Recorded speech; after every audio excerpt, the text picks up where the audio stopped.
24 counting day magic June 4 ചൊവ്വാഴ്ച രാവിലെ 5 മണി മുതൽ.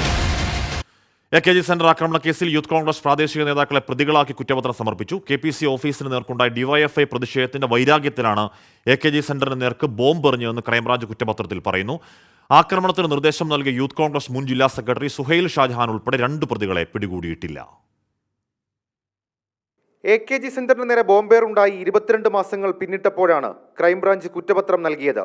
Youth Congress Kazhakkoottam block secretary V ജിതിനാണ് ബോംബെറിഞ്ഞതെന്നാണ് കുറ്റപത്രം.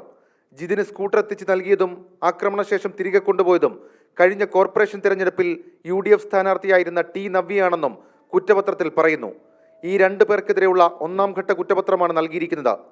ആക്രമണത്തിന് 2 ആഴ്ച മുൻപ് CPM DYFI പ്രവർത്തകർ KPCC ആസ്ഥാനത്തേക്ക് മാർച്ച് നടത്തുകയും കോമ്പൗണ്ടിൽ കയറി പ്രതിഷേധിക്കുകയും ചെയ്തിരുന്നു. ഇതിന് തിരിച്ചടി എന്ന രീതിയിലാണ് ബോംബേർ ആസൂത്രണം ചെയ്തതെന്നാണ് കുറ്റപത്രത്തിലെ കണ്ടെത്തൽ. യൂത്ത് കോൺഗ്രസിന് ജില്ലാ സെക്രട്ടറി ആയിരുന്ന സുഹൈൽ ഷാജഹാനാണ് ആക്രമണത്തിന് ജിതിനോട് നിർദ്ദേശിച്ചതും ബോംബ് ഉൾപ്പെടെ എത്തിച്ചു നൽകിയതും. സുഹൈലിന്റെ ഡ്രൈവറായ സുധീഷിൻ്റെതാണ് ബോംബെറിയാനെത്തിയ സ്കൂട്ടർ. വിദേശത്തേക്ക് കടന്നതിനാൽ ഇവരെ 2 പേരെയും അറസ്റ്റ് ചെയ്യാനായിട്ടില്ല. അതിനാൽ ഇവർക്കെതിരെ വീണ്ടും പ്രത്യേക കുറ്റപത്രം നൽകും. 24 തിരുവനന്തപുരം.